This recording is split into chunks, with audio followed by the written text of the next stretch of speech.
আপনারা সবাই কেমন আছেন? আশা করি আল্লাহর অশেষ রহমতে খুব ভালো আছেন।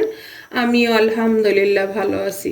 তো আজকের রেসিপি এই শীতের মৌসুমের জনপ্রিয় একটা রান্না, রুই মাছ দিয়ে মিক্স সবজির তরকারি।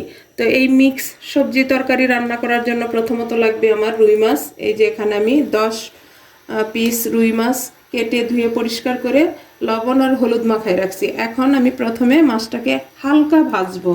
যদি ফ্রোজেন না হতো তাহলে আমি এমনিতেই রান্না করতাম। তো এই ভাজার জন্য এই যে একটা চুলাতে কড়াই বসাই দিছি, আর এরকম কালো কুচকুচে কড়াই কিন্তু আমাদের সবার বাসায় আছে। তো এখন এখানে দিয়ে দিব আমি তেল। তেলের পরিমাণটা বললাম না, যেহেতু মাছ ভাজার জন্য যতটুকু লাগে অতটুকুই দিয়ে নেবেন। গরম হয়ে গেছে, এখন আমি মাছগুলো দিয়ে দিব। আর চুলার আঁচটা মিডিয়ামে আছে। বিসমিল্লাহির রহমানির রহিম। আর এইভাবে আমি মাছগুলি ভাজি। ভাজার পরে আমি আবার আপনাদের সাথে শেয়ার করতেছি রান্নাটা কীভাবে করি, কারণ মাছ ভাজতে আমরা সবাই জানি, তাই না? মাছগুলা ভেজে নিলাম হালকা করে। এখন আমি রান্নাটা শুরু করব। এর জন্য এই যেখানে একটা পাতিল বসাই দিছি, চুলাটা তো জ্বালানোই আছে। এখন রান্নার জন্য দিয়ে দিব আমি 2 চামচ তেল। এখন এই পর্যায়ে দিব আমি 2টা পেঁয়াজ কুচি। আজকের এই রুই মাছ দিয়ে মিক্স সবজি রান্নাটা যদি আপনাদের একটু ভালো লাগে তাহলে আবার চ্যানেলটাকে সাবস্ক্রাইব করবেন, লাইক করবেন, শেয়ার করবেন এবং কমেন্ট করবেন। প্লিজ আমার ভাই বোনেরা আমার পাশেই থাকবেন। এখন আমি চুলার আঁচটা বাড়াই দিব। আর যারা ফেসবুক পেজ থেকে দেখতেছেন তারা প্লিজ পেজটাকে লাইক, শেয়ার, কমেন্ট করে দিবেন। আমার প্রিয় নতুন রাঁধুনি, নতুন প্রজন্মের যারা আছেন তারা এই রান্নাটা একবার করে এই শীতের মৌসুমে খেয়ে দেখেন, মানে গরম ভাতের সাথে যা জমে যাবে। এই যে পেঁয়াজটা হালকা ব্রাউন হয়ে গেছে, এই পর্যায়ে আমি মশলাগুলি দিয়ে দিব। কারণ যদি পেঁয়াজটা বেশি ভাজতে যান তখন তরকারি কালারটা কিন্তু নষ্ট হয়ে যায়। আমি এই পর্যায়ে দিব আমি 1 চামচ আদা রসুন পেস্ট, একটু ভরে ভরেই দিলাম। 1 চামচ দিব মরিচ গুঁড়া।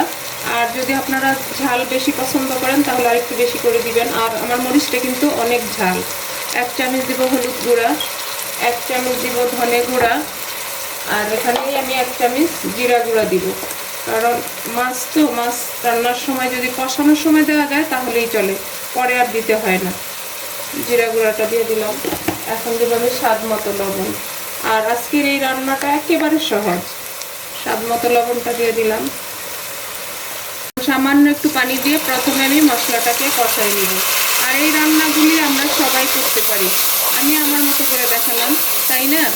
তো যদি একটু ভালো লাগে অবশ্যই বাসায় ট্রাই করবেন। মশলাটা কষানো হয়ে গেল। আর যখনই রান্নাটা করবেন মশলাটাকে ভালোভাবে একটু কষানোর চেষ্টা করবেন। এখন এই পর্যায়ে আমি মিক্স সবজিগুলো দিয়ে দেবো। মিক্স সবজির মধ্যে এই যে এখানে বড় সাইজের একটা ফুলকপির হাফ নিছি, আর 250 গ্রাম সিম নিছি, 3টা মিডিয়াম সাইজ আলু নিছি, দিয়ে দিলাম। দিয়ে এখন এটাকে ভালোভাবে একটু কষাই নেব।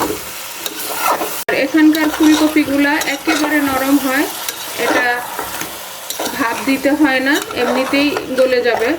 আর আমি তো এমনি কুসুম গরম পানি দিয়ে ফুলকপিটা ধুয়ে নিছি।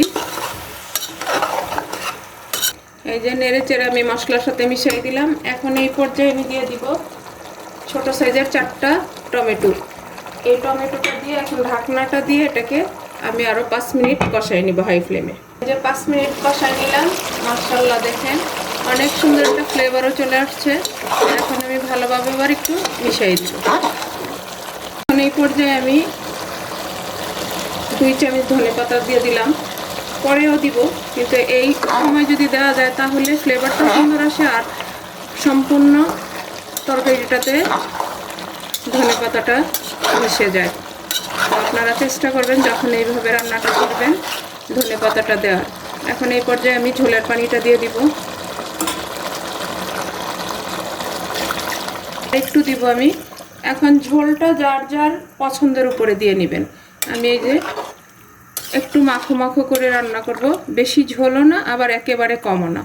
এই যে এটা ঢাকনা দিয়ে দিব, দিয়ে বলক আসা পর্যন্ত আমি অপেক্ষা করব। এই যে বলক চলে আসছে, মাশাআল্লাহ মাশাআল্লাহ, অনেক সুন্দর একটা ফ্লেভারও চলে আসছে।